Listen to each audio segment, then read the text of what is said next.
Today we're taking a look at this pile of computer parts that I bought off of eBay for 35 bucks. For that price I got an EVGA GTX 670, a Lenovo ThinkCentre motherboard, and a first generation Intel Core i5 with 4 2GB sticks of memory.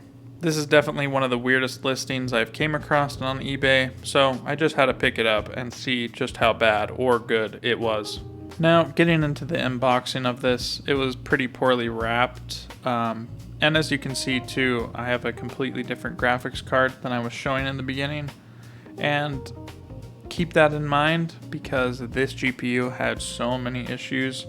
I could not get the drivers to run on it properly, and it had a lot of really bad artifacting. I actually ended up putting in a refund request, and it was approved immediately. He messaged me and said I didn't even have to return it, so kind of a win there, but we do have that dead GPU. But thankfully I have another GTX 670 on hand that I threw into this machine to see just how good it is. Thankfully though, the motherboard, CPU, and RAM worked perfectly. I don't know why he sent it with this crappy heatsink on with no fan, but I was able to pick up a smaller, normal Intel fan for like 10 bucks off of eBay. Someone's definitely got to take me off eBay with all this junk I've been buying. But my motto, as you know, is there are no bad PCs, just poorly priced ones. And this one came in at a pretty good price for what it is, so I'm super excited to see how it does. And again, this came with a first gen Intel Core i5 760 at 2.86 gigahertz. Now, this is only a 4 cores, 4 threads CPU, but it honestly will run a lot of modern tasks, surprisingly. And to pair with this CPU, it came with 4 2GB sticks of memory, so definitely plenty of memory for this older system. And honestly, back then this was overkill, but nowadays 8 gigs is the bare minimum, especially in 2026. Let me know down in the comments how much RAM you guys are actively using right now in your PC. And we are able to boot right into the machine with no issues. We got it to post and show all the memory and the CPU just fine. And here you can see me installing the latest driver for the GTX 670 with all the artifacting. And I thought with the driver it would get better, but it actually got way worse. And the fans were blaring, absolutely blaring. So at this point I had reached out to the seller, and the next day I got a full refund. So kudos to that seller. This GPU is super beautiful, and I really like how it looks, so I was sad to see that it did not work, unfortunately. So let's go a little in-depth into some of the components that we have. The i5 760 is a first generation Core i5 from 2010, has 4 cores, 4 threads, runs at 2.8 GHz, and boosts all the way up to 3.33 GHz. It also has 8 MB of cache. And for the GPU part, again, we have the GTX 670, and we have the rare 4GB variant with GDDR5 VRAM. So instead of the much more common 2GB variant, we got the 4GB, so that's pretty nice, but I doubt it will make that big of a difference. This has 1344 CUDA cores, a 256-bit memory bus, and boosts all the way up to 1046 MHz. This CPU and RAM combo is definitely still a viable option if you just want a light little desktop to browse the web on or use basic applications. So I had no issues with that, no lag whatsoever. You can see I was loading up the Tesla and Apple.com website, and it was running super smooth. Now let's quit the yapping and get into some of the benchmarks. For the Geekbench score, we got a single core score of 494, and a multi-core score of 1,396. So not too bad, but not great. Now, the first game we're going to be testing is the newest Lego Batman at 1920 by 1080 at the lowest preset. And guess what? This game is totally playable on this machine. The frame time was a bit bad here in the beginning, but as I played throughout the game, the frame time got a lot better and there were a lot less stuttering. And we had a consistent 50 FPS, which is very surprising for a game that just came out this month. It's so crazy to me that you can still use a lot of this older hardware. It's just the lack of support that ends up killing a lot of this tech. So if you are wanting to play the latest Lego Batman on the GTX 670, you definitely can with this machine. Though one thing to keep in mind is that this is again the 4GB rare edition, so if you have the 2GB, you're definitely going to be hitting that limit here, as we have 2.7 gigs used in the VRAM. Now we've got Arc Raiders, again more modern title, and we have this at 1920 by 1080 with the medium preset. And we're looking at about a poor average of 25 FPS. Not super great. I would not consider this playable. There was just so much stuttering and lagging and things just loading in randomly. Just take a look up at the left with that frame time chart. That says it all. This game is very, very stuttery on this machine. And it has to do in part with the older CPU.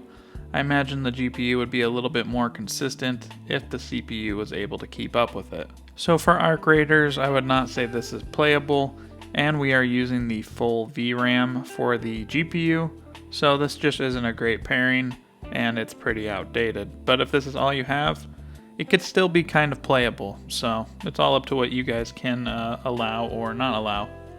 Now we have BeamNG at the low preset at 1080p, and surprisingly this ran very well at above 30 frames. I feel like for these driving type games, the bare minimum you need is 30 FPS to enjoy them, and we were definitely well above that for most of this playthrough. And honestly, this was quite a good pairing. As you can see, the GPU and CPU are both 100% maxed out.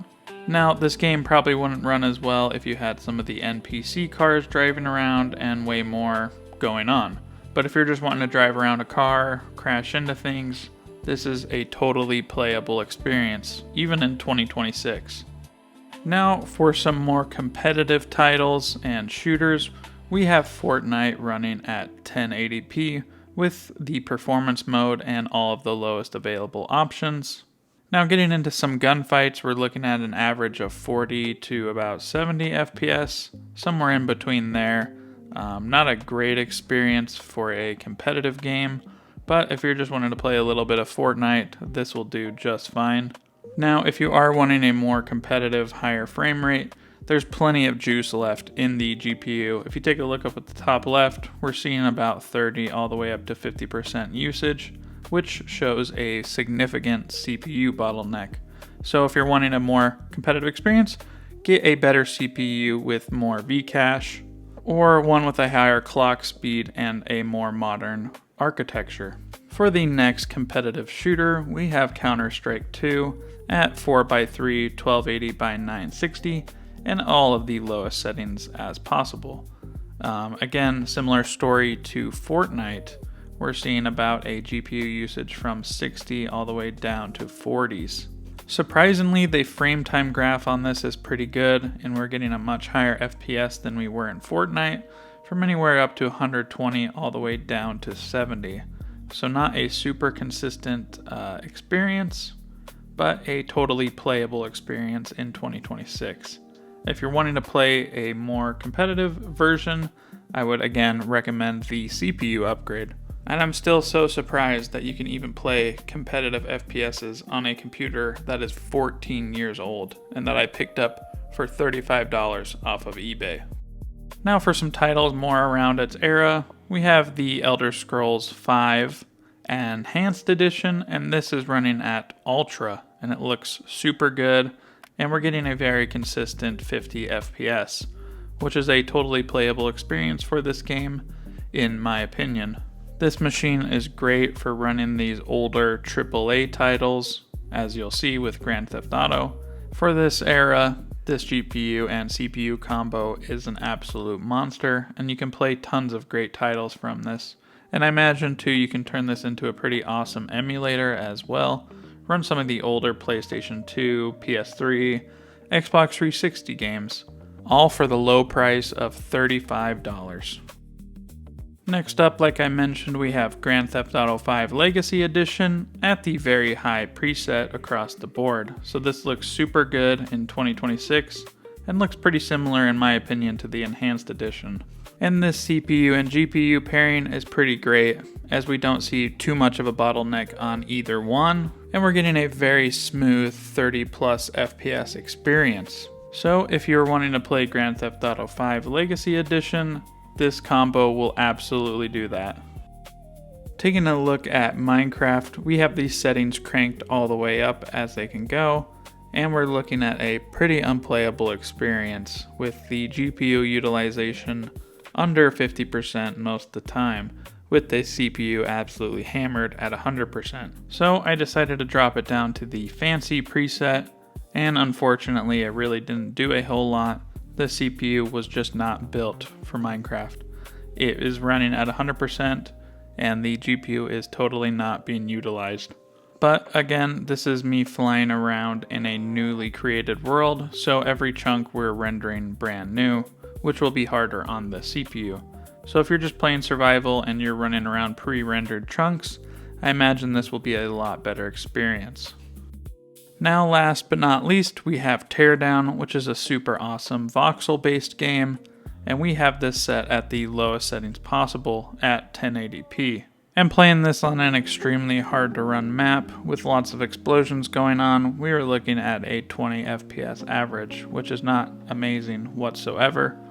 But once we load up the regular maps, as you can see, it's a much more playable experience. So do keep that in mind if you are wanting to use this combo for Teardown. The GPU will definitely be the bottleneck on this certain game.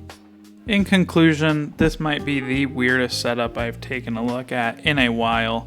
I would definitely not recommend picking it up unless it's your only option. A lot of this machine is very finicky to set up, and even getting Windows to work properly took me about an hour.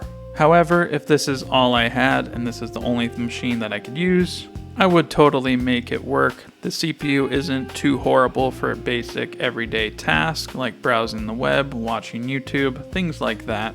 And for gaming, it can still play a lot of titles that I really enjoy, especially older titles. Its biggest downside is going to be the lack of driver support and just the older architecture. I hope you guys really enjoyed this video. Feel free to comment down below how much RAM you're running in 2026. I genuinely am curious, and I look forward to seeing you guys in more videos. So, thank you.